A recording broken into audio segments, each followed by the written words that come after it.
So, you never hate a brother for his sins, but only for your own. Now here, let's just for a second though, let's just take this and say, you never hate your brother for his idea of separation, but only for your own. That makes it a little easier. Doesn't that make it different? Just a little bit easier? Yeah. Okay? Because if your brother can be separate, if you recognize that your brother can be separate, where is the separation occurring? In my mind. Right? I'm the one that's perceiving the separation. If I recognize that my brother is, what? Admitting to the idea or somehow presenting me with the idea of separation. As a matter of fact, just the fact that there is someone else infers that there is separation, isn't there? Someone else.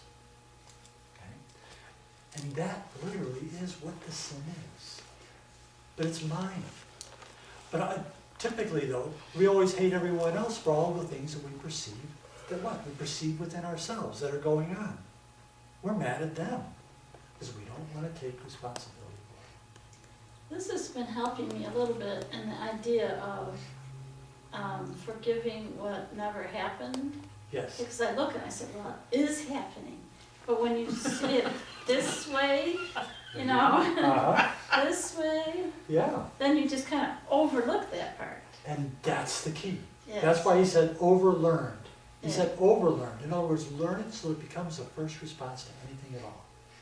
Recognize that whatever you perceive to be separate from yourself, it is your perception. Go there first. Let's go on.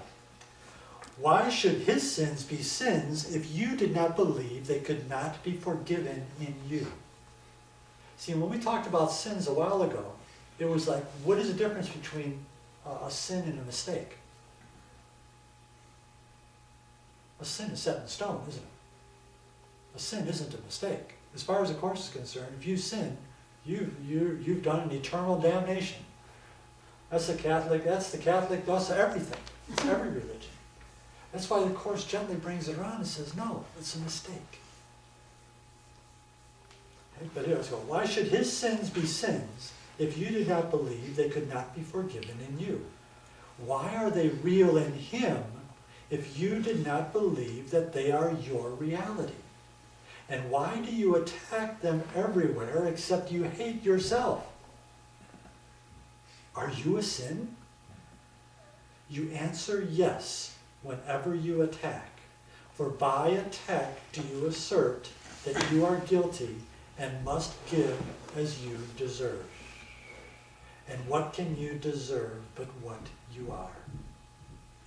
And here's the key to that. If you did not believe that you deserved attack, it never would occur to you to give attack to anyone at all. Why should you? What would be the gain to you? What could be the outcome? What could the outcome be that you would want? How could murder bring you benefit? In other words, if the idea of attack never occurred to you, if the idea that your brother was not something separate from you, would there ever be an inclination to attack at all? But what is the requirement for this? There is a requirement for this. What is that we use over and over again to justify the means of the separation? Body. Yes. We see our brother as bodies. And every time we see our brother as bodies, what are we doing? We're separating ourselves. We're giving them attributes as something separate from myself. And there's no reconciliation for that, is there? How could there be? There's no reconciliation from that for as long as I identify you as a body. Why? Because if I'm identifying you as a body, I'm identifying myself as a body. And I suffer the same fate that I impose upon my brother. And incredibly enough, I suffer it before my brother suffers it, no matter how much I try to push it out on them. It's me that experiences this, not anyone else. It's in my mind. I'm the one holding the thought of death in my mind. And when I see my brother as something separate from myself, literally, I am murdering. But what is it that I'm murdering? What is murder? Separation. And it also is the end of life, though, isn't it? It's the idea that life can end. So if I see my brother as something separate from myself, I am literally denying life in this scenario.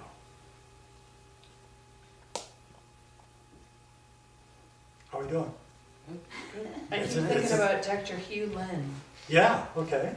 you know, how he took the, Jim, you could probably tell it better than I am.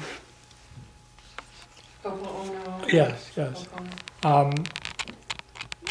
Dr. Lu, Hugh Lin, I think, Hewlen. I just know it as Was it Lin? Dr. Was Len. Okay. He has a real long name like this at the end because he's Polynesian. Okay, but his approach is that all change has to come from within him. He was a psychologist. He took a job at the state of Hawaii's hospital for the criminally insane. Not a real good job. They always had an opening. That's not surprising. He decided to take the job and agreed, but he would never visit the unit. He would never go on the unit. The unit was not a real good place to go because patients would attack the staff randomly for no reason. There were patients that had to be chained to their beds. There were patients that had to be locked in rooms. There were patients that had to be heavily medicated. He took the job. He asked for the nurse to bring him the chart. And then he would begin reading. And he would come to something that upsets him. He didn't have to read very far in some of these charts.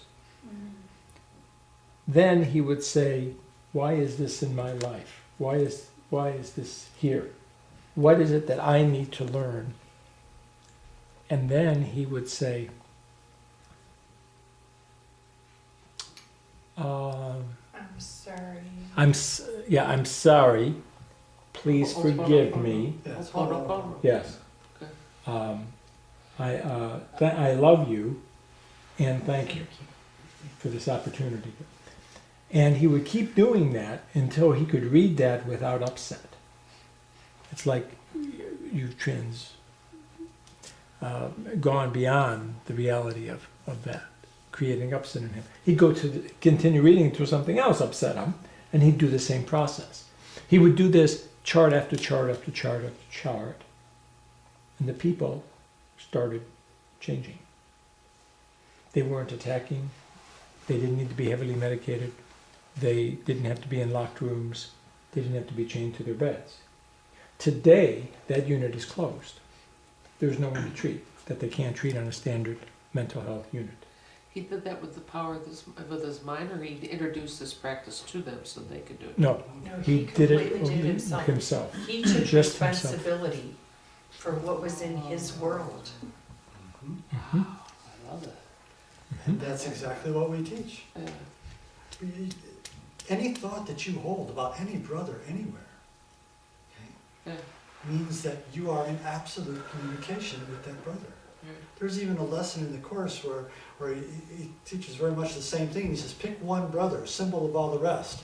And then he says, and you already know who it is. Okay, you Yeah. thought of it before you started reading this. And then he says, you practice forgiveness. Okay? In this particular case, what we're saying is, as Dr. Hugh Lin did, we overlearn that. Let this become not a ritual, but the reality or the automated response to any indication of a separation. Let it be overlearned. Because when you do that and when you heal it within yourself, it's healed for everyone, everywhere. And it's only a matter of time before it's recognized in everyone, everywhere. But is that your concern? No. Your concern is to get it for yourself. because that's how everything changes. So thank you for bringing that up. Yeah. Okay, so sins are in bodies. They are not perceived in minds. They are not seen as purposes, but actions. Bodies act and minds do not. And therefore must the body be at fault for what it does. It is not seen to be a passive thing, obeying your commands and doing nothing of itself at all. If you are sin, you are a body, for the mind acts not. And purpose must be in the body, not the mind. So this is a reversal of cause and effect here. Okay? This is where we forget that it's our mind that rules our reality, not our body. But our body merely reacts to all the outside stimuli that we are perceiving outside of us in relationship to the idea that we have chosen to believe we are. The body must act on its own and motivate itself. If you are sin, you lock the mind within the body and you give its purpose to its prison house, which acts instead of it. A jailer does not follow orders, but enforces orders on the prisoner. Yet is the body prisoner and not the mind. The body thinks no thoughts. It has no power to learn, to pardon, nor enslave. It gives no orders that the mind needs serve, nor sets conditions that it must obey. It holds in prison but the willing mind that would abide in it. And we've said this before. I mean, what have we said about the body? It's a tool. Yeah, it's a wholly neutral thing. That's it. Of it in and of itself, it has no purpose, no function. It has only the function that you give it. We just limit the functions that we believe we give it though, don't we? And I'm going to read on because it's going to get into that. It says, it sickens at the bidding of the mind that would become its prisoner. And it grows old and dies because that mind is sick within itself. Learning is all that causes change. And this is a true statement. Learning is all that causes change. And so the body, where no learning can occur, could never change unless the mind preferred the body change in its appearances to suit the purpose given by the mind. For the mind can learn, and there is all change made. That's why Jesus says in the Course, seek not to change the world, seek to change your mind about the world. This is a course in mind training. Right? You can't train your body to do anything. You can only train the mind, and then the body follows in the commands of the mind. But it's an amazing thing. What do? We say, hey, here I am in this body. I'm this body. Well, you know, it's like, I don't really like it, man. I gotta get up, I have to go to work, I have to do all these things. It's getting, it's getting to be a real pain in the back, It's like it gets sick on a whim. Somebody else can attack it easily enough, okay? And all of a sudden I believe that's me, don't I? And then what do I do? So how am I gonna get out of this? How do I get out of it? I get old and die. So what do? My mind says, oh, yep, let's wear it down, okay? We're going to wear down this body, okay? And it's going to get older, it's going to get older, it's going to get older. And you're going to have some good times, and you're going to have some bad times. And you're going to blame people for some things, and you're going to love people for other things. And the next thing you know, you're going to be in eternal rest. Because the body will be laid down and gone. But it always assumes that you'll be gone with it. Or it'll make up some sort of a myth that says, don't worry about it, you got a next life coming in. You got another chance coming up. Or, better yet, you go to heaven if you were good in your body. If your body was good, if all the things you did with your body, you're going to go to heaven. And there you're going to see all your buds, you're going to see all your lost ones, your loved ones, and have a great time. Eternally. Yeah. But they're myths, aren't they?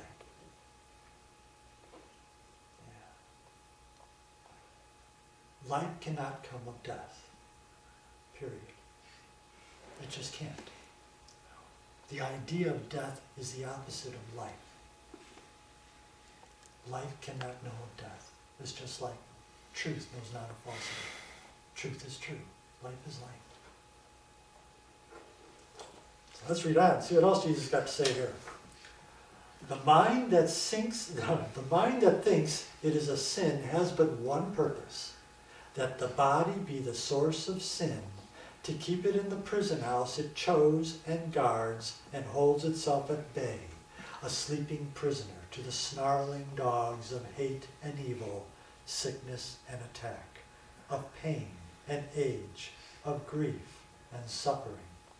Here are the thoughts of sacrifice preserved, for here guilt rules and orders that the world be like itself, a place where nothing can find mercy, nor survive the ravages of fear except in murder and in death. Wow, fun place, huh? For here you are made sin, and sin cannot abide the joyous and the free, for they are enemies which sin must kill. If in death is sin preserved, and those who think they are sin must die for what they think they are. Now take the word sin and replace it with separate in all those cases. You go, in death is separation preserved, and those who think that they are separate must die for what they think they are. If I think I'm separate, the only way out of this is death. Let us be glad that you will see what you believe and that it has been given you to change what you believe. And that's an actual powerful statement, if you think about it. It says, be glad. You will believe, be glad that you will see what you believe. And isn't that the truth? Don't we see what we believe? Isn't all of our seeing here based upon the beliefs of what? Ego. Or? Memory associations. Memory associations. All of those things that we determine are what we are. If I say I am so-and-so, this old, whatever, guy, hair balding, doing all this stuff, losing the teeth, the eyeglasses, the eyes going, everything else. If I believe that's what I am, isn't that what I'm going to see? And isn't that how I'm going to represent myself to everywhere? Now, am I going to see perfection everywhere? No. Heaven forbid everybody else should be perfect except me. I mean, come on. Give me a break here. Okay? If my eyesight's going, I guarantee you there's got to be a few other eyesights that are going too. Otherwise, there's what? There's something wrong with me. And I don't want everything to be wrong with me. Gosh. Yeah. Wow. Amazing. So let us be glad that you will see what you believe and that it has been given you to change what you believe. If there's anything that you can change, it's what? Mind. Your mind, especially about who you are. In fact, don't you do that every day? If you think about it, we do that every day, don't we? We change our mind about who we are every day. And it's all based upon, as you said, memory associations, the memory from the previous day. Every time a memory comes in, every time a thought comes in, we change in relationship to that thought. If we can be attacked, what do? Attack. Well, we protect ourselves, right? Oh, But in our protection, what is that? That's an attack, isn't it? If I defend myself, I am attacked. Why? What am I doing? I'm setting up barriers. I will attack those who I believe will attack me. It's a catchphrase. It's a catch-22. There's no win. There's only losing all the way around. So, we change each and every moment based upon the idea that we hold about ourselves. The body will but follow, and it can never lead you where you would not be. It does not guard your sleep, nor interfere with your awakening. Release your body from imprisonment, and you will see no one as prisoner to what you have escaped. You will not want to hold in guilt your chosen enemies, nor keep in chains to the illusion of a changing love the ones you think are friends. Friends and lovers come and go, don't they? Yeah. The innocent release in gratitude for their release, and what they see upholds their freedom from imprisonment and death. Open your mind to change, and there will be no ancient penalty exacted from your brother or yourself. For God has said, there is no sacrifice that can be asked. There is no sacrifice that can be made. So the whole, as I see this, the whole gist of this is that if I see anything as separate at all, if I allow for the possibility of anything to be separate at all, then I am what? I am perceiving from the level of perception. I am perceiving from the level of appearances. And as such, in doing so, I am accusing myself inherently of being separate from everything else. And I will reap what I sow.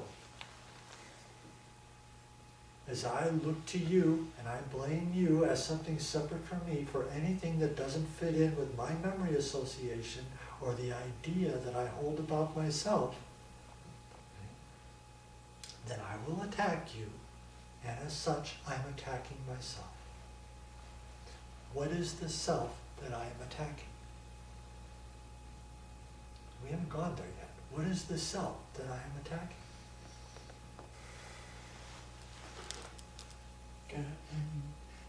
God. Our true self. Christ. What is Christ? What is our true reality? Spirit am I, the Holy Son of God. Free of all limits, safe and healed and whole, free to forgive and free to save the world. Doesn't sound very kind No. But at all. Spirit is what we are in truth. And in this particular section, everything says, hey, but we don't believe that. But if we do change our mind to believe that is what we are, what happens to the idea of separation? It just disappears. It never occurs. It dissolves. It disappears. It just never occurs to us.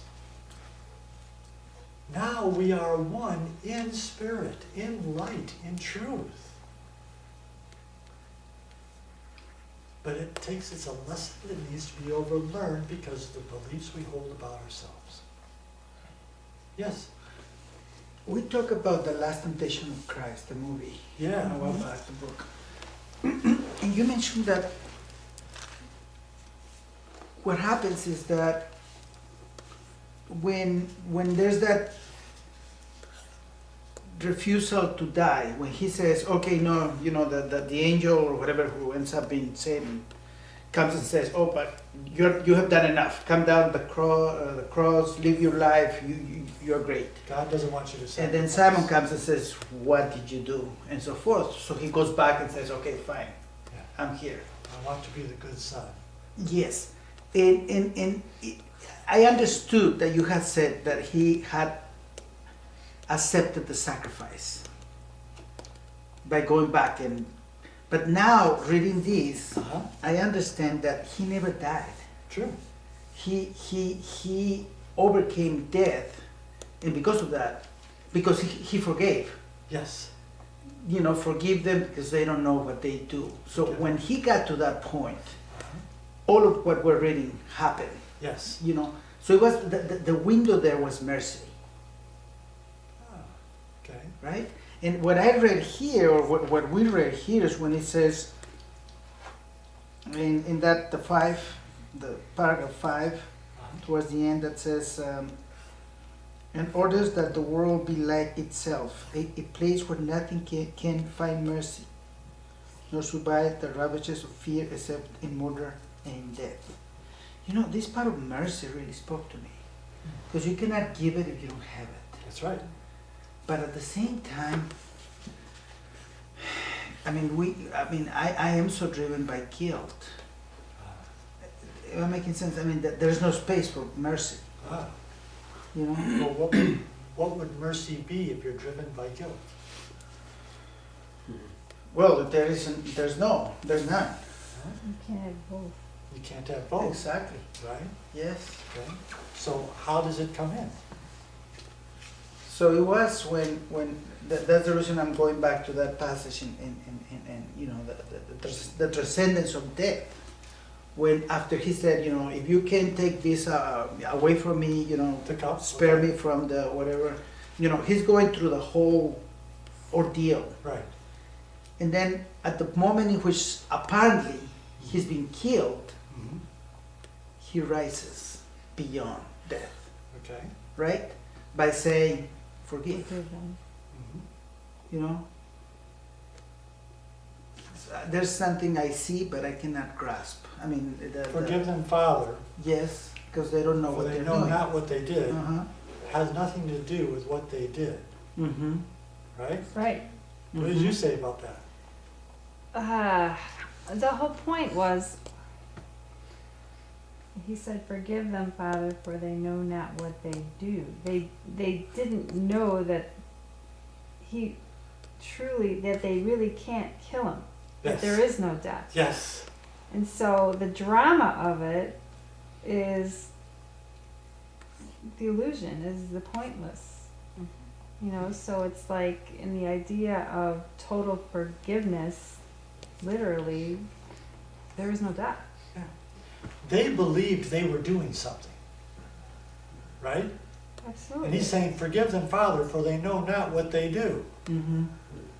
They imprison themselves Right. within the idea of separation through their beliefs that they are doing something, through their beliefs that they can murder and attack and do all of these things. And this is what we're reading right now. So they are basically accusing themselves. That's why he says, forgive them, for they know not what they do. It's got nothing to do with what they did. It has to do with what they believed they were. Exactly. But the interesting thing here is that he's not saying forgive me. No, he says, forgive He's them. asking for mercy for them. Yes. You know? Because he knows that everything that he did wasn't real to begin with. Yeah. He knows, literally, that nothing he did had any reality at all, in truth. It was just a preparation for that moment of He was just fulfilling his function as a savior of the world. Yes, yes, yes. Now, the interesting thing is that little, did you already see this Last Temptation of Christ? Okay, it's a beautiful movie. I love it. I own it. I've seen it dozens of times. But it's meant to be an allegorical view of Christ and the whole journey, okay, of Jesus Christ. And when he gets to the point of the crucifixion, all the while, ever since the desert actually, all the while there's been this little girl with him. Okay, and this little girl has been with him, helping him, guiding him, and everything else. And at the very end, okay, when he's on the cross and he's ready to die, and he's ready to give it all up, she says, hey, you can stop doing this now. You don't need to do this anymore. You don't She need says to it die. to Jesus? Yes, she says it to Jesus on the cross. And this is where a lot of the Catholics have a problem. Because what he does is she takes him, she pulls out the nails, kisses his feet and everything else, and brings him down off the cross and walks him, okay, into another reality where Mary Magdalene is waiting for him. And Mary Magdalene dresses his wounds and everything else and has a baby with him. Okay, and this is all in part of it. But this is all after she lets him down. And she's telling him, the little girl's telling him, you know, he says, you know, I don't have to be the Christ? I don't have to save the world? She says, no. You don't have to save something. There's really no need for that. Okay? And she guides him into this other reality. And he spends his entire life in this other reality. And then they have this interesting scene where he meets Paul. Paul is out there preaching to all the people that he's seen the light. And Jesus goes up and says, hey, you can't be talking about me like that.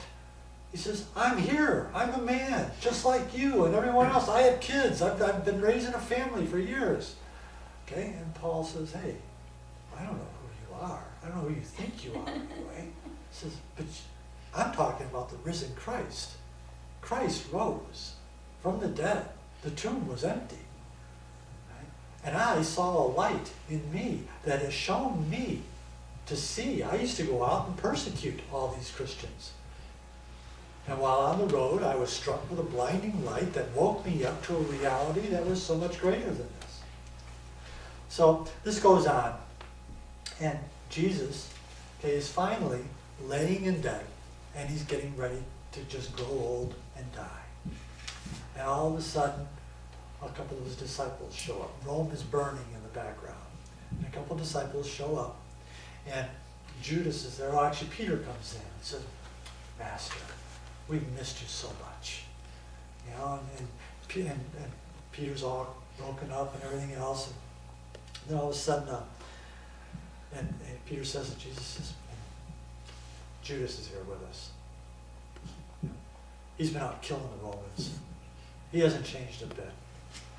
And he goes, Judas, my friend, because earlier, when Jesus made a deal with Judas, he made a deal with Judas. He told Judas, from the very beginning, Judas has been the strong one. And Jesus has been, the weak one.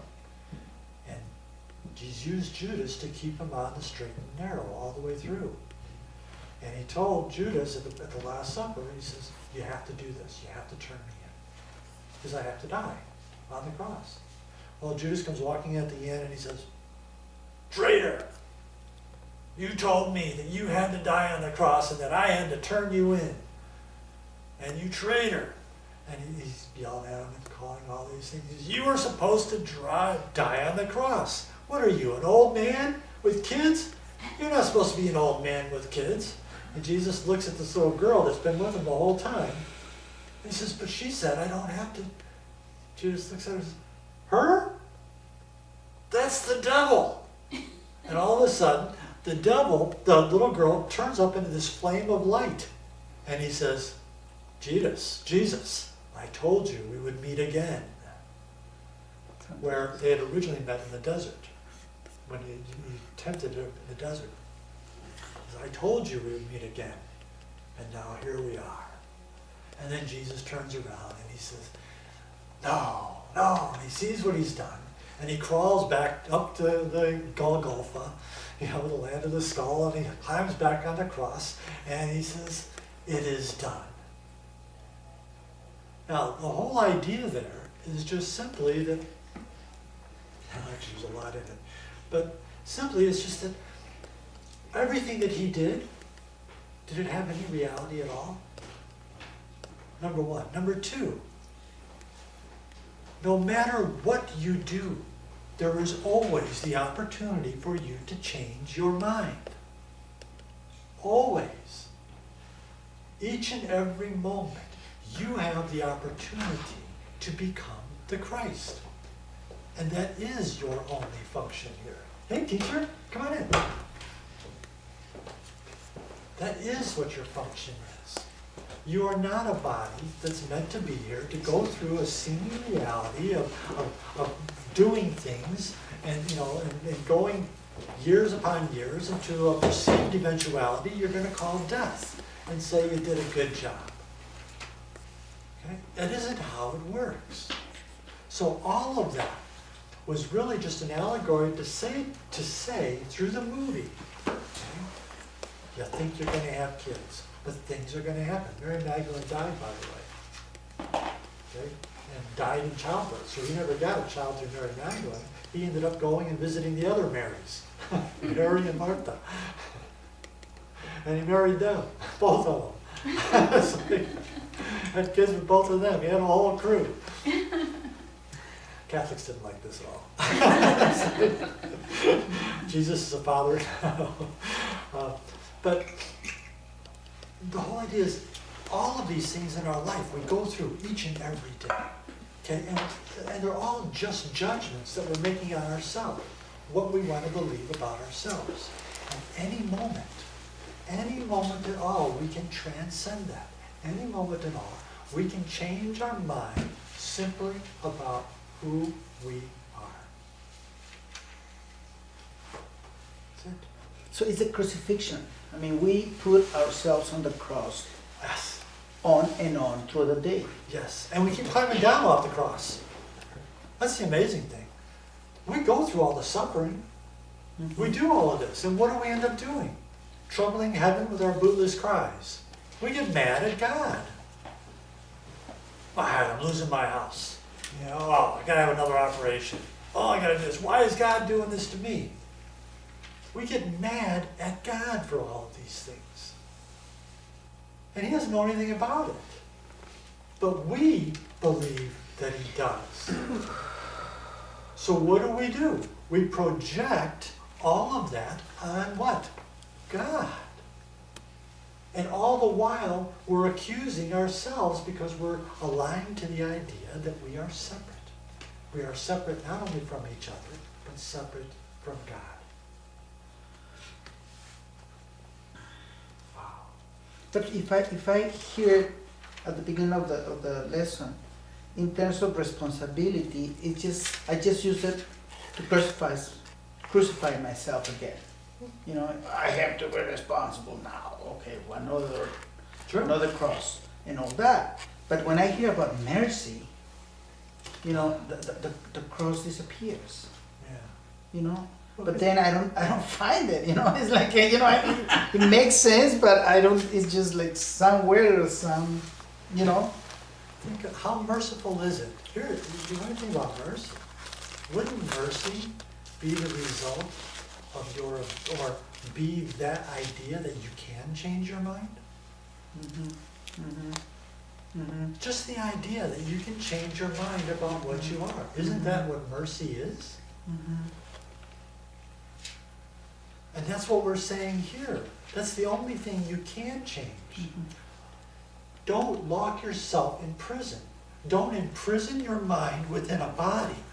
Realize that your mind is what changes. Your mind can learn. That is merciful to you. So that's the death of the ego.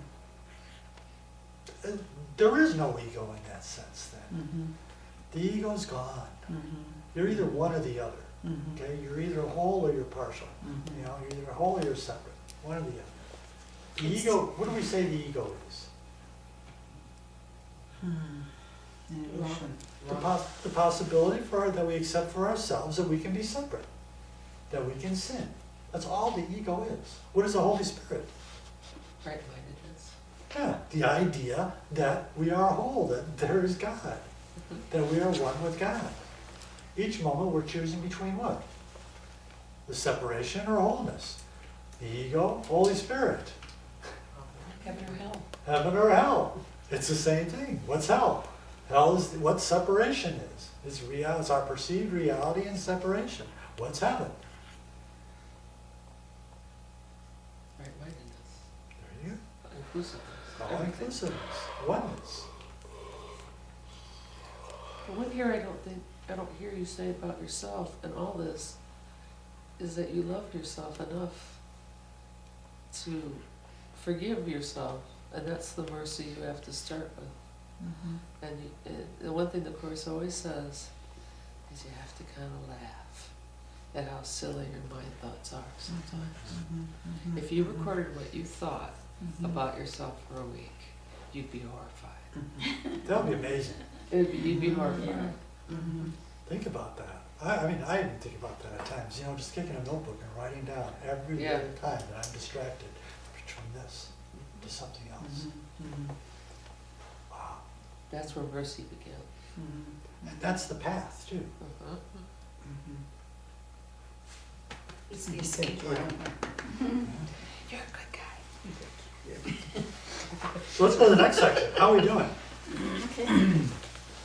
All All right, so that was a tough section. I got it. But if you reread that and you replace the idea of the words of sin, okay, with just separation, I like that. it'll make a That's cool. lot of sense to you. Yeah, Mhm. it does work. Yeah, that was helpful. Yeah, that's good. Otherwise, it turns to be too much damnation, judgment, and everything else. Yeah, it does, that's good. I like that. All right, you ready? The real alternative.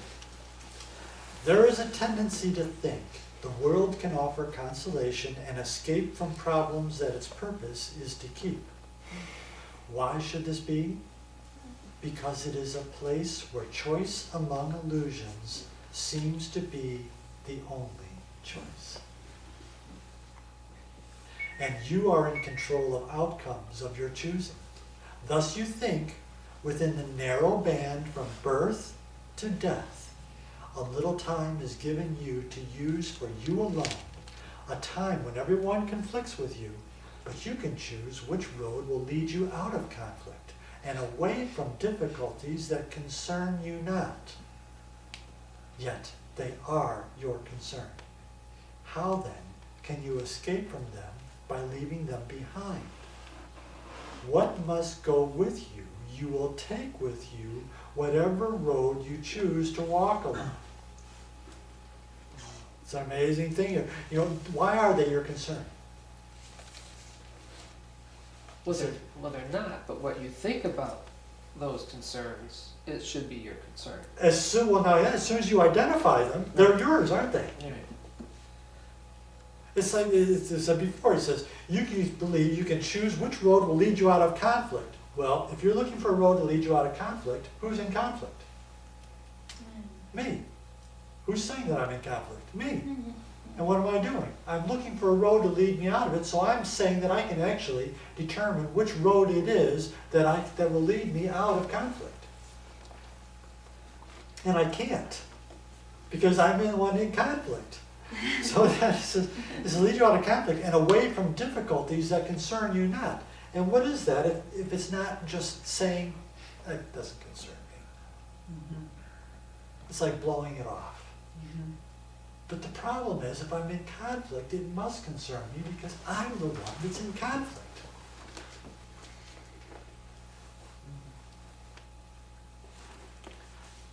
So how then can you escape from them by leaving them behind? You can't leave them behind. What must go with you, you will take with you whatever road you choose to walk along. In other words, you'll never get rid of it. It'll still be with you. You'll just choose another route, a better solution that you think will take you out of the conflict that you currently find yourself in. And it will only, what? Rear its ugly head to you in another form. Like the geographical cure. Like, oh, let's all move to California. Get away from these things. And then you're in California and they're still there. Yeah. They're still there. Real choice is no illusion, but the world has none to offer. All its roads but lead to disappointment, nothingness, and death. There is no choice in its alternatives. Seek not escape from problems here. The world was made that problems could not be escaped. Be not deceived by all the different names its roads are given. They have but one end, and each is but the means to gain that end, for it is here that all its roads will lead, however differently they seem to start, however differently they seem to go. Their end is certain, for there is no choice among them. All of them will lead to death. On some you travel gaily for a while before the bleakness enters, and on some the thorns are felt at once. The choice is not what will the ending be, but when it comes. And we believe this is our life, don't we? You know, we have some good times, bad times. I know I've had my share. I don't seem to care. See? There you go. And we just travel along and we pick new roads. How many times have you chosen a new road? I can think of tons of times in my life where I've just been totally just overwhelmed, upset with everything, and decided another road, and then and just what? Poured my whole self into this next road, whether it be a new job, a new relationship, a new place to live, a new set of clothes, a new car, a new house, whatever it is. Okay, and it works for a while, and then it catches up to me. And all of those decisions that I made were what? What were they? Delay the inevitable. Distractions, delays, yes. That's all they were. They were me empowering myself, believing that what? I can give myself some surcease. Surcease from what? Conflict. Death. All the while I'm doing this, I still know one thing, don't I? As a human being, I know that no matter how many houses I have, how many cars I got, how many doctors I see, how many jobs I have, how many women I go with, I'm gonna die. Pretty futile, isn't it? It's really sad, but I keep on forgetting, I keep on overlooking that little point. Don't worry about it, it's not happening yet. Okay? I still got time. And the closer it gets, what do? Start buying more vitamins, working out, doing all these things, drink less, right? Drink more, there you go. Or drink more. Get Alzheimer's, and then you don't have to think about it. Oh, there you go. Hope for something that's going to happen to me that I don't have to be responsible for. Then I can say what? God did it. Or my great-grandmother did it. Because it happens every other generation. Or my grandmother did it. So is Alzheimer's an option? Right along with the lobotomy. There's another option. There is no choice where every end is sure. Perhaps you would prefer to try them all before you really learn they are but one. And boy, that's what we got a lot of time for, isn't it? The roads this world can offer seem to be quite large in number, but the time must come when everyone begins to see how like they are to one another. They don't change. It's not a change. Men have died on seeing this because they saw no way except the pathways offered by the world. And learning they led nowhere, lost their hope. And people do lose hope. And they do it in different ways. Right? They'll do it psychologically, they'll do it physically, they'll just go away, they'll just stop. They'll get a job where it'll last them, it'll be safe until what? Until hopefully they can just drop dead on the job and they don't have to worry about saving anything for retirement. And learning they led nowhere, lost their hope. Yet this was the time when they could have learned their greatest lesson. All must reach this point and go beyond it. It is true indeed there is no choice at all within the world. But this is not the lesson in itself. The lesson has a purpose, and in this you come to understand what it is for. Why would you seek to try another road, another person, or another place when you have learned the way the lesson starts, but do not yet perceive what it is for? Its purpose is the answer to the search that all must undertake who still believe there is another answer to be found. Learn now, without despair, there is no hope of answer in this world. But do not judge the lesson that is but begun with this. In other words, there is no hope in this world because this world was made that there be no hope. The idea of separation is so spread out between everything. Just look at the idea of time.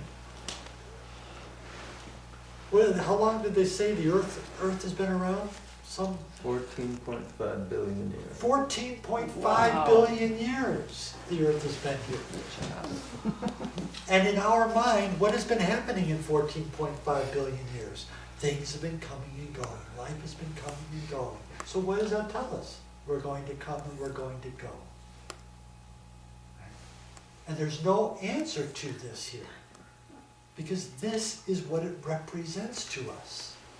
This is what it represents in totality. But there is a solution. Oh, good. So it says, do not judge the lesson that is but begun with this. Realizing that all roads lead to the same thing, that all of them are the same, is the beginning of the lesson.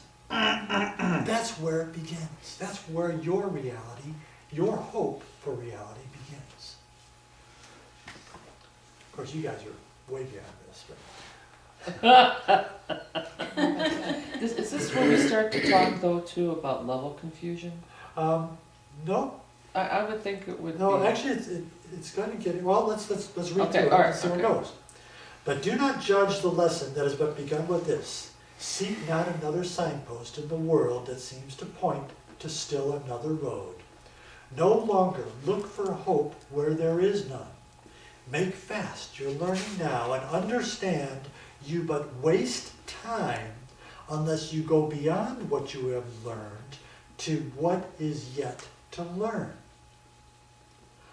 From this lowest point will learning lead to heights of happiness, in which you see the purpose of the lesson shining clear and perfectly within your learning grasp. And he's not going to let us get away here. Jesus is going to stretch this out a little bit. He's not going to give you the answers right now. You ready? Who would be willing to be turned away from all the roadways of the world unless he understood their real futility? Is it not needful that he should begin with this, to seek another way instead? In other words, if all of these roads lead to nowhere, what is the obvious decision to make? Don't go anywhere. At least I'm not going to go on any of those roads. Yeah. So I'm going to stand right here and say, okay, well, there must be another way. What is it? If everything here, okay, only represents to me that same thing, death, there's got to be another way. And this is the lesson. Is it not needful that he should begin with this to seek another way instead? For while he sees a choice where there is none, what power of decision can he use? The great release of power must begin with learning where it really has a use. And what decision has power if it be applied in situations without choice? The learning that the world can offer but one choice, no matter what its form may be, is the beginning of acceptance that there is a real alternative instead. But first you have to come to that point. You have to come to the realization where you can literally see all of this leads to one thing. The idea that you and I are separate is irreconcilable. There's no way out of it. It's an impossible situation. It doesn't matter what purpose I give you, what attributes I give you, or anything. As long as I'm determining that you are something separate from me, I'm lost and in hell, and you along with me, brother. So at some point, I need to stop and say, there's got to be another way to look at this.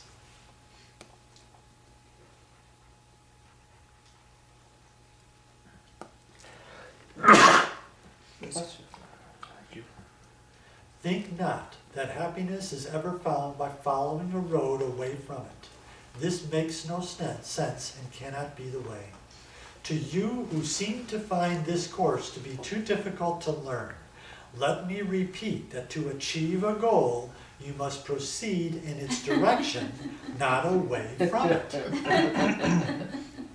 And every road that leads the other way will not advance the purpose to be found. Another house, another car, another friend isn't going to do it. Another enemy is Not gonna do it. If this be difficult to understand, then is this course impossible to learn, but only then. For otherwise, it is a simple teaching in the obvious. Well, Yeah, he might obvious. make it. He might get it. Huh? Okay. But you have to think, you have to see, it is quite obvious that if everything in the world leads only to one place, if everything in the world only represents itself to me in a basis of cause and effect relationships, separation, things that are going to happen no matter what I do. Right? Seeing that, at some point you have to say, well, you know what? It's just futile. This is nuts. It's insane. Why would I keep knocking my head against the wall trying to get through a brick wall? I keep running into it. Well, our friend Doug Fishman regards them as weapons of mass distraction. There you go. And it's the that's- idea of, you know, all these thoughts we have, all the roads that lead to different, you know, distractions, different thought patterns, different whatever, is just leading away from the self with the capital S. Yes. And this is exactly what we're getting to. Okay? All of these roads, they're what? They're distractions. Based upon what? Tendencies. Things that we've taught ourselves. But as long as you're here, don't you have to be on some road? Do you? As long as Seems you're, like it. if you find yourself here, aren't you already on a road? Already on a road. Okay, so now here's the question. Do you want to, can you find a road that doesn't lead to the same result? Ah. Are you sure? You're here. You're here. You come every Monday. This is just another road, If I another was- distraction. Okay, if you were standing on a top of, you see everything else things out in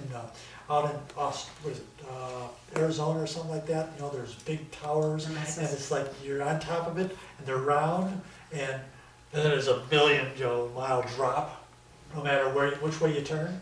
Okay, if you found yourself there, which way would you choose to go?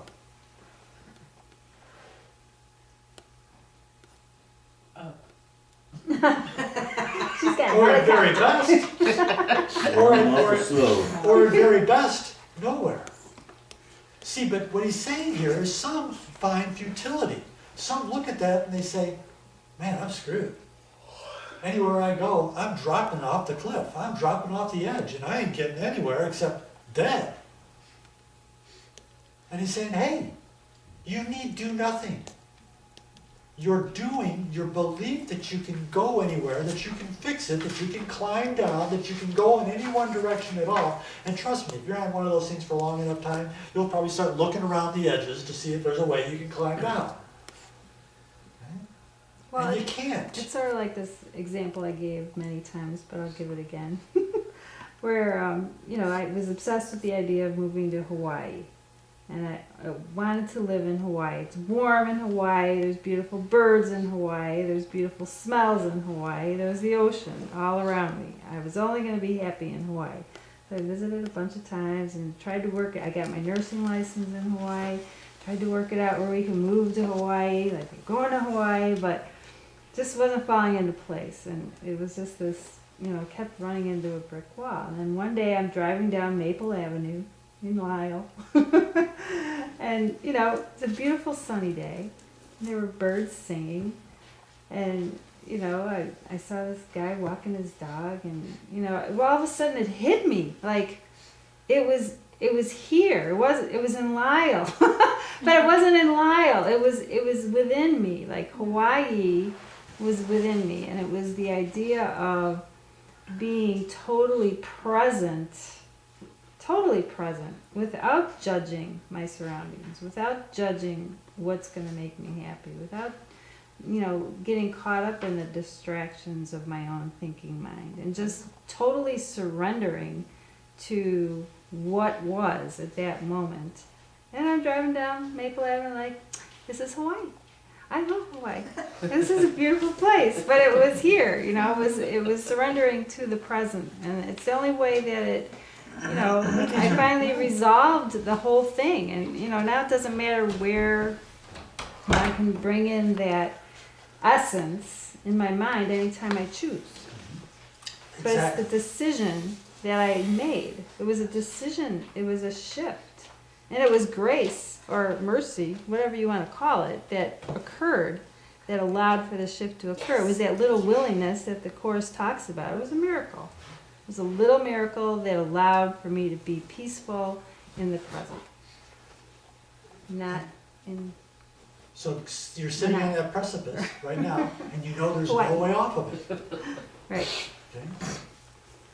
So. You sit with it. You allow for the opportunity for something else to present itself Right. to you. And you do find the only way, the only reason that sitting up there, okay, is dangerous to you at all is because what? You believe you're a body. The only reason that Lyle was something separate than Hawaii was because of what? All the memory associations we've taught ourselves about what Hawaii was. It was like a projection of our own mind. Okay? But our mind is the only thing that can change, not the body.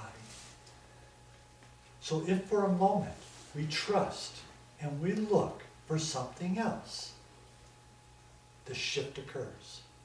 Just like Lyle became Hawaii, but it wasn't Hawaii, but it was Hawaii. Because it had nothing to do with the actual spot, it had to do with the experience within. Right. Okay. So there've been enough experiences in life, like say being in Hawaii, that make me think, oh, but it's not all bad here. I have this good experience and that good experience, and that feels like a distraction. Like, oh no, all I have to do is somehow get to have enough good experiences, then I'll be completely happy. And so that's a big That's a distraction. That's just a in distraction. itself, yeah. Yeah. Because you know it's Another impossible. distraction. Yeah. So I had sort of a feeling like the ocean, I want to be at the ocean. Oh, poor me, I can't be, why can't I be at the ocean all the time? Well, if I had enough money, I could go there, I could be there. And then I thought, it's not the ocean, it's the feeling that I have Right. when I've been there. And so what is that feeling? I feel just completely at peace. Well, for one thing, I'm on vacation, so there's nothing to do, no responsibilities. So then this year, we had a lot of snow, so I was walking at Herrick Lake, and I thought, oh, this is a good ocean substitute. You get some beautiful patterns in the snow and all that stuff. So I was saying, okay, this is almost as good as the ocean, because I like the sand, and everything. And so that's like another, okay, this is the second best. It still was not really being a positive thing. It's what do I feel Right. in those circumstances, and really it comes down to love. Yes. It's the love that somehow I just get transported. So it's really has nothing to do with what's going on in the world, where I am, what I'm doing. I don't have to seek for other experiences. Right. The only experience is to be one with God. And that love is what's real. Yes. So that's sort of the road I'm coming Good. along. And it's connecting to that passion within too. And Yeah. you do that through your painting, Yeah, through your artwork. yeah. Yeah. Connecting to that passion, allowing the inspiration to move you and to Mhm. create. And then you can literally manifest it all around you. Yeah, It's cool. yeah. So every crisis that you find yourself in, no matter what it is, maybe it's just that you're stuck in Lyle, maybe it's that you're not by the ocean, Yeah. maybe it's that, you're losing your house, your heart, your family, whatever it is, whatever crisis you find yourself in, what is it that we're saying? It's not real. Well, but it's real to you. It's the crisis. You're in the crisis. I'm in a crisis. It sort of feels like it's happening to you, That's that someone's doing this to me. right, and that's usually the determination. That's what makes it a crisis, actually, because we feel powerless. Right. You know, There's it's another way examples. to look at it. Yeah. So what do we say we need to do? That has to be another way. Right. We said many men have come to this and died on seeing this because they saw no way except the pathways offered by the world. In other words, every time we come into a crisis, what do? We trouble heaven with our bootless cries, and then all of a sudden we pick ourselves up and we choose on another way to go. Okay, and we figure we're gonna figure it out, whatever it is, right? Go to a doctor, find a new girlfriend, buy a new house, get a new job, whatever it is. We usually choose the road that's gonna make us the most comfortable at the time, not knowing that it's gonna rear its ugly head again in the future Exactly. by doing it that way. So what we need to overlearn, what we need to learn all the time is that no matter what choice I make, it's still gonna come to the same thing. So the choice that I'm making isn't really a choice at all. It's like I'm choosing which is the lesser evil. Right, you're just creating more time. Yes. Okay? So what do we say? Don't choose. Or step back, stop, and say, I don't get it. What's next? Look within for the answer. Don't look without. When you recognize the ocean, you're looking within. When you're in Hawaii and Lyle, you're looking within. Everything changes.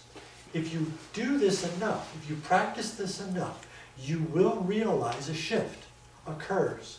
And this shift is a shift to a reality that is transcendent of the problems that you seem to find yourself within. Now, how long will it last? It may last but a second, but that's all it needs. Because all you're trying to do is allow us to recognize the opportunity, to recognize that what? There's another choice. And as soon as you do that, now everything changes for you. And now you are on a different path. Now you're on a path that says, hey, I don't need to choose between the lesser of evil, lesser of two evils. I can choose this. Wow, this takes me home. Right, but the thing that trips us up is our attachments. And usually that comes associated with the fact that they lie in our relationships. Oh, big time. Yes. And so, your relationships are always there. And you have certain attachments, certain idea of outcomes associated with those relationships. And isn't that what we need to relinquish? All the ideas about Absolutely. the outcomes that need to happen with those relationships. How this person is supposed to turn out. How this is supposed to turn out. Where this person is supposed to be living. What's supposed to be going on in my life in relationship to this person. Why does this person never call me? All of these things. Okay? Those are the distractions that we need to realize that we are, literally have no power. They're powerless anyway. They're going to go on despite you. Okay? Why? Because we've already invested wrongly. We've invested in the idea that we are separate. Mm-hmm. Okay? And investing in that we are separate, we're lost. So the idea of my relationships is all my relationships, when I think of them with the right mind, are literally showing me who I am and what I think of myself right now, at any given moment. There you go.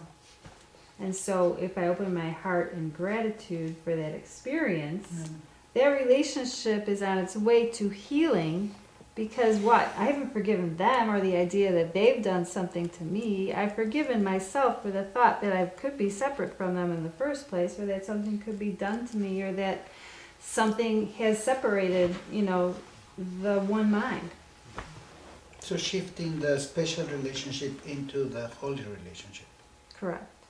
But the only way that occurs is through my own relinquishment of the idea of separation on any level, or my own outcome of what I want that relationship to stand for, or All be, your or attachments. anything, all my The attachments to holy it. instant. All those distractions. And it's The not whole easy instant. to do because we fight for those. With our children, with our... But see, in the movie, that girl who misleads Jesus. Yeah. I mean, is something like that happening in terms of our distractions? Is there an Yes. active element Everything that... we see that we believe can fix us is innocent. We believe in innocence. Okay? And we look for it where? In the world. We keep looking for innocence where it doesn't exist. Okay? And that's what the devil, in the shape of a little girl, represented. It represented that beyond every judgment that we make, okay, is hell, basically. Even if it's good. It doesn't matter. There is no good or bad here. Uh-huh. Good and bad is something that changes day by day. Wow. You know, it's like a moving target. And it's all based upon what? Our judgments, based upon the tendencies that we produce, that we use to reinforce the idea of how we want to present ourselves in our own illusion. Okay? And that's it. Well, let's read on though. Let's, lovely commentary. Let's, there's more to this. All right. There is a choice you have the power to make when you have seen the real alternatives. Until that point is reached, you have no choice, and you can but decide how you would choose the better to deceive yourself again. This course attempts to teach no more than that the power of decision cannot lie in choosing different forms of what is still the same illusion and the same mistake. All choices in the world depend on this. You choose between your brother and yourself, and you will gain as much as he will lose, and what you lose is what is given him. And that's because everything here is limited. Okay? If I got it, you don't have it. Okay? If you got it, I don't have it. No. How utterly opposed to truth is this, when all the lesson's purpose is to teach, how utterly opposed to truth is this, when all the lesson's purpose is to teach that what your brother loses, you have lost, and what he gains is what is given you. If your brother has it, you have it. If it's objective, you're lost. If it's subjective, you're home. If your brother has the ocean, you have the ocean. Okay? It becomes real to you in your relationship. If you're in Hawaii, in your own mind, okay, that light shines here. That shift becomes possible to me also. He has not left his thoughts, but you forgot his presence and remembered not his love. And that's really a key sentence. You forgot his presence and remembered not his love. No pathway in the world can lead to him, nor any worldly goal be one with his. And who are we talking about here? Huh? Who? God. God, or The Holy Spirit or It's a capital H, dude, so A I'm capital like, H. God. well, yeah, but his Yeah. presence, but also you. The total Christ. Yes, the total Christ, your true self. right. Then what are we doing here? You are, because you believe you're here. Because you haven't stopped just for a moment long enough to realize his presence is your presence. His love is your love. And it's real. It's not a concept, which is what we're going to get into in the next section, self-concept. It's not a concept. It's a reality. It's an experiential reality here for a while until finally it becomes your one true reality in which there is no need for experience. There is only the beingness of what you are. And then all these choices, they just never work. How often does this happen? Every moment you remember his presence. Every moment you remember his love. It's not a long time. Eternity is not a long time. Eternity is a moment. How long is a moment? As long as it lasts. We have a tendency to believe that we are going to go somewhere and all of this is going to what? Be figured out for us and it's gonna be figured out forever. That's what we always think, well, if once we're dead, we'll go to heaven, and we'll Yeah. have nothing to do, it'll be all fine, That's right, it'll just be fine. forever. No, that's not it. Life is in the moment.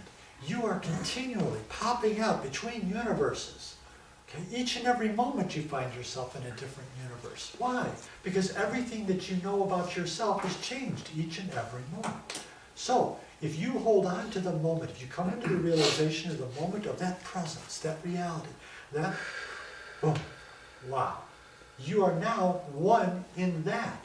And this isn't. How long does that last? It will last for as long as you allow none your tendencies to come back to haunt you. Well, the Course talks about it. Every time we do that, every time we come into that full-blown presence, holy instant, we save 1,000 years or Yes. something like that Sure. of time. I mean, literally, we're condensing time. But what's is 1,000 years to compressed. someone who's eternal? Right. See, there's no ending to life. We are learning not how to conquer death. We are learning how to live the life that we are.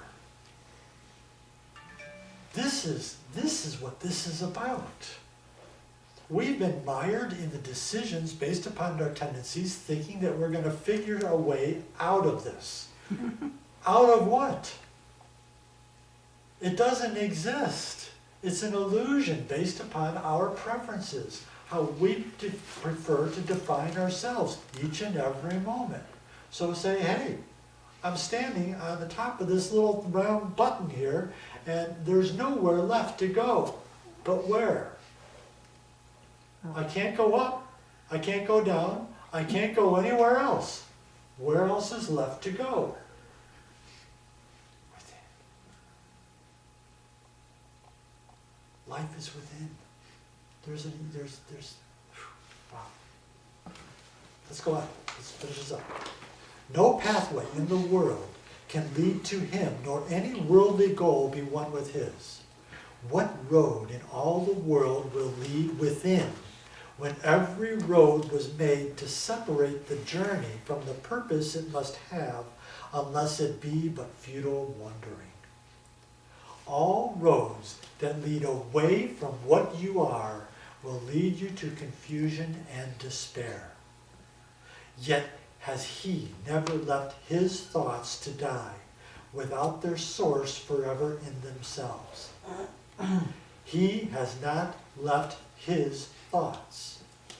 No more, he could no more depart from them than they could keep him out. Can you depart from your thoughts? No. They're still within you. They're still there.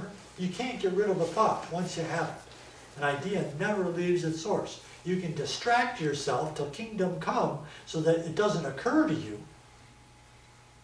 Okay? But all the distractions are what? Distractions. They're just choices that you're making of the same, to see the same thing over and over again differently. You call it differently. And it's not. You're just looking at it differently. He has not left his thoughts. He could no more depart from them than they could keep him out. In unity with him do they abide, and in their oneness both are kept complete. There is no road that leads away from him. Are you ready? A journey from yourself does not exist. No matter where you go, there you are. There you go. A journey from yourself does not exist.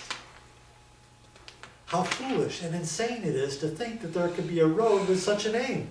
Where could it go? And how could you be made to travel on it, walking there without your own reality at one with you? Don't you carry with you all your own thoughts everywhere you go? Yeah. Again, you can distract yourself over and over, but what purpose does it serve? It doesn't change you. This is just, it just amazes me how this comes circling right back to the tiny mad idea Oh, yeah. Constantly. Yeah, there you go. That's her favorite line there. How did this all occur in the first place? Where did that tiny mad idea come from? Who did it? Oh, you're looking for it to be real. I see, yeah. What he's saying right here, yeah. Forgive yourself your madness and forget all senseless journeys and all goalless aims. They have no meaning. Are you ready? You cannot escape from what you are.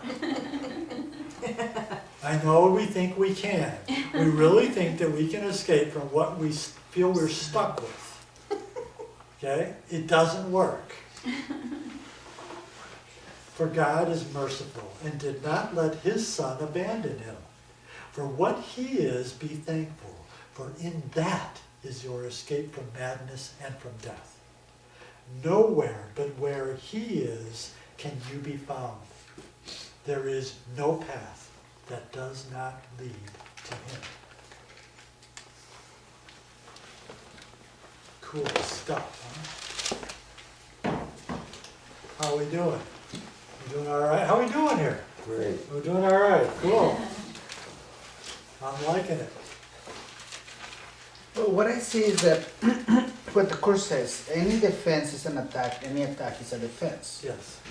And the only way out of that madness is extension. Is what? Extension. Extension. Realization. Realization, Realization realization what? of what you are. Recognition. Extension. You know, we look at, the Course does say extension. Okay, over and over it says you learn to extend. But what is it that you're extending? Who you are. Well, what is it? Love. Your reality, truth. Truth, reality. See, that's why I said realization first. Right. You have to realize what it is. It has to become a tacit recognition of your reality. It has to become something that is absolutely real to you. Once that becomes absolutely real to you, then you find extension is just the automatic recognition of it everywhere. Why? Because it's what everything is. Extension becomes inherent. Now, is it possible to come into the realization of that and, extend? Okay? Yes, it is. Now, I know, in my experience, my real, I know what's moving. I know what I'm experiencing. For you, I would have no idea what you're experiencing. But you also have that same reality that I do. Recognize it, and it becomes what you are. And then that's a matter of then recognizing it everywhere. And seeing it everywhere. It seems like, for a while, that it's motivated action. And it is. It's a choice that you make to look within, okay, to align yourself with the Holy Spirit, whatever it is, okay, that you define it as. That's a choice, and you are making a choice.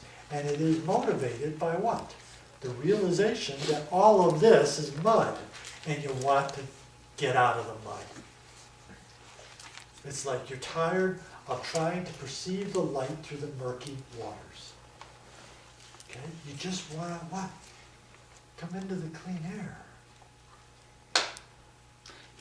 Is it just me, or do you guys notice that turning off the radio and the TV is very helpful? Yeah. And the computer. And the phone. Yeah. Not your phone. And But all then these you other just phones. be in the moment and just experience Yes.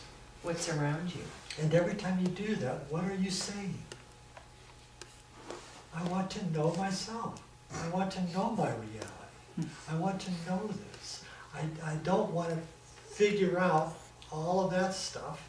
I want to know this. I want to recognize this. And yes, you do need to do that.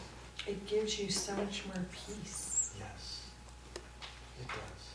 Because every time you come into that, every time you allow for that opportunity, you carry that peace with you wherever you go until the distractions overcome the peace. And then what do we say? Stop, step back. What purpose does this serve? What do you want? Peace. I want the peace of God. You cannot ask for something and not get it. You always get what you ask for. Okay? So the question is, what do you really want? Okay? Do you want to find another path in the road that's going to give you an answer? Or do you want to find the answer where it can never be taken away from you? Where it's always there. Where distractions become your only enemy. And you can control the distraction. Lesson 188. The peace of God is shining in me now. Why wait for heaven? Those who seek the light are merely covering their eyes. The light is in them now. Enlightenment is but a recognition, not a change at all. Light is not of the world, yet you who bear the light in you are alien here as well. The light came with you from your native home and stayed with you because it is your own. The only thing you bring with you from Him who is your source. It shines in you because it lights your home and leads you back to where it came from, and you are at home. So that's where it is. That's why I said it's realization.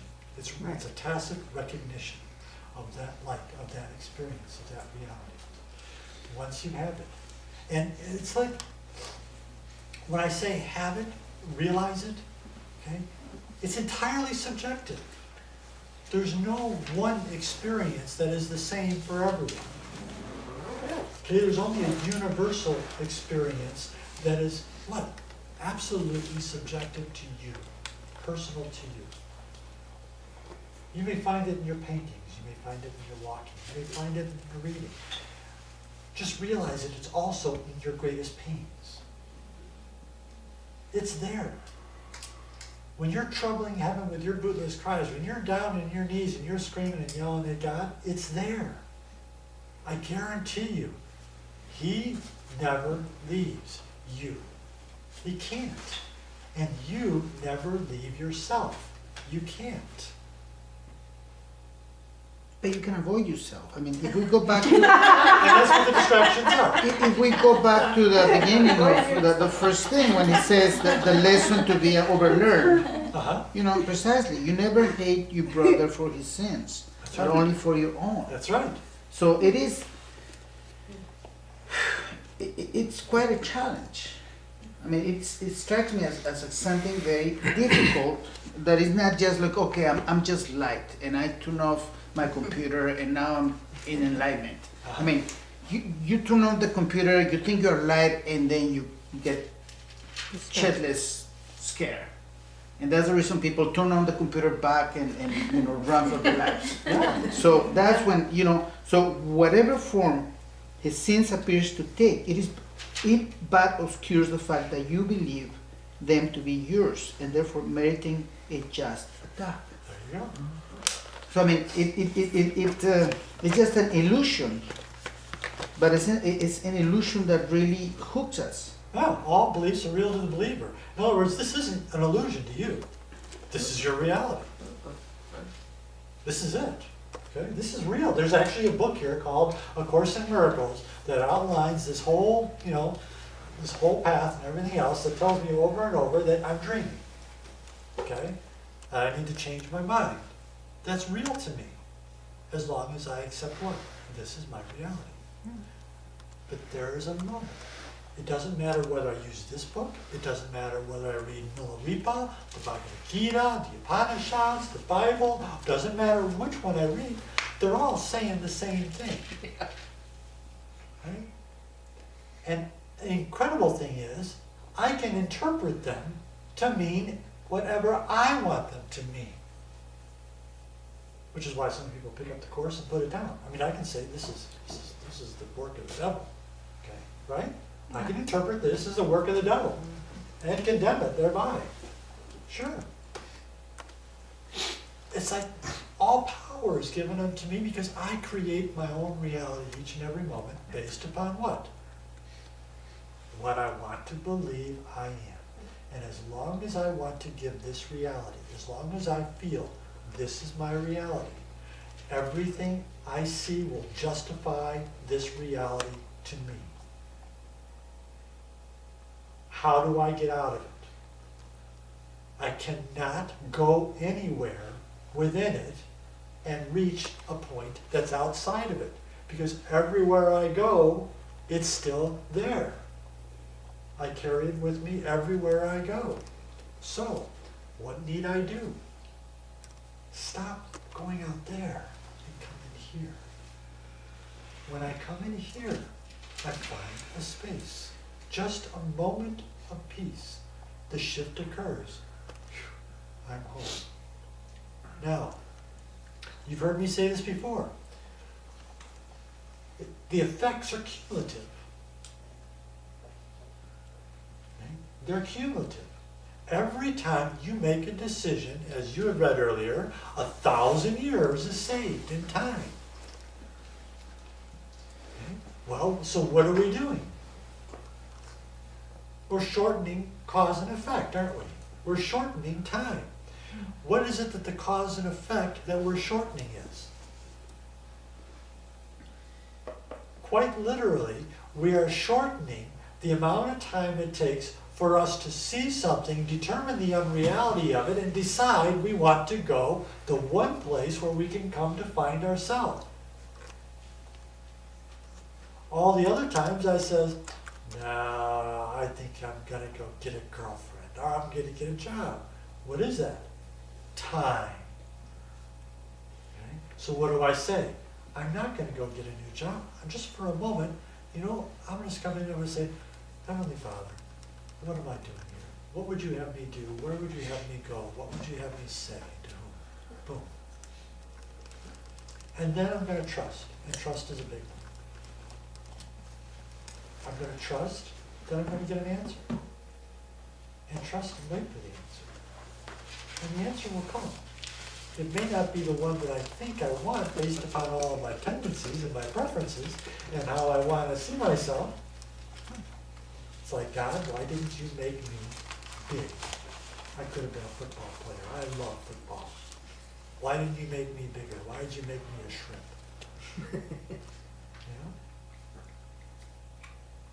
Yeah, we can do these things. All life begins each moment. The effects are cumulative. As you come into that light, as you realize that light, literally you are cellular changing yourself. You're changing yourself on a this is a physiological process of awakening that you're going through. Every time you come into that light, your memory, your cells have a memory. They remember that light. The more often you come into that light, the more you are building yourself a body of light. That body of light. Have you ever just looked at somebody and you just see they just look like bright? Did you ever notice in all the pictures of all the saints and Jesus and everything else, they have this glow around them, this halo? Where do you think that came from? Somebody had to see it, otherwise it wouldn't be there, would it?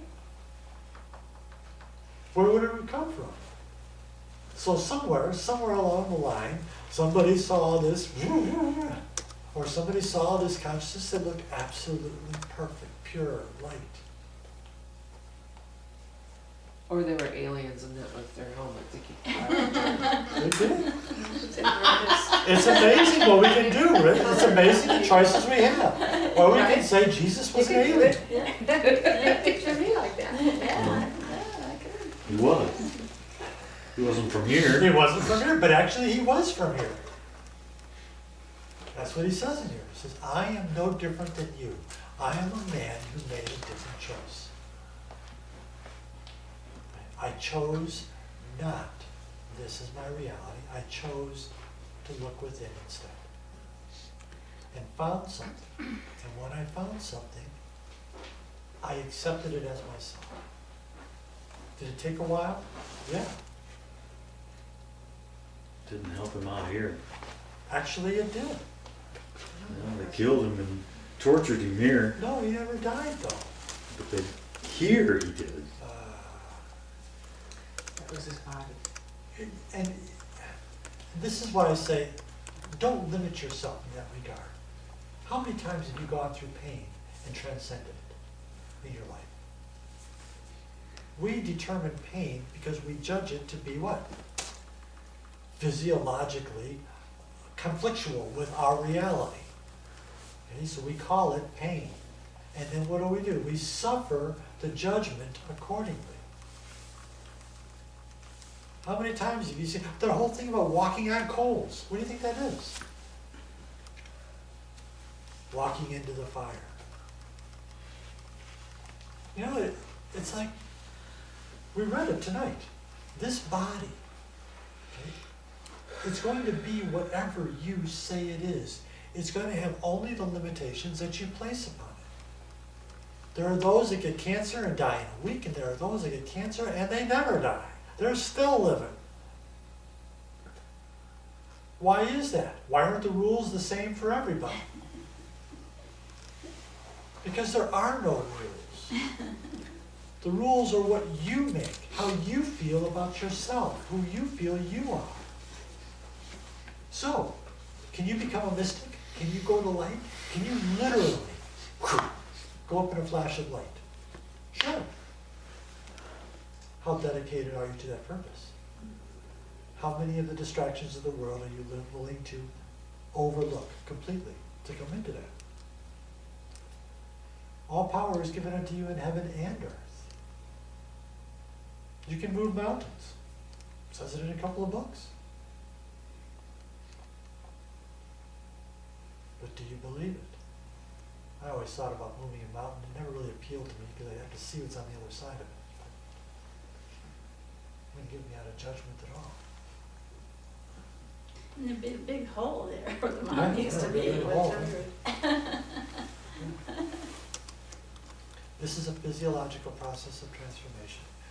You are beings of light. You are spirit. We are not these bodies. These bodies, we believe they are, and now we seem to be stuck with them. But what? Until what? We change our mind and we look for a different alternative. And that's what we read tonight. We look to where there is true choice. And that be the case, why don't we choose to take some quiet? How's that? Mine's not already? It's close. No, no. Let's choose to take a little bit of quiet. Yeah, time flies.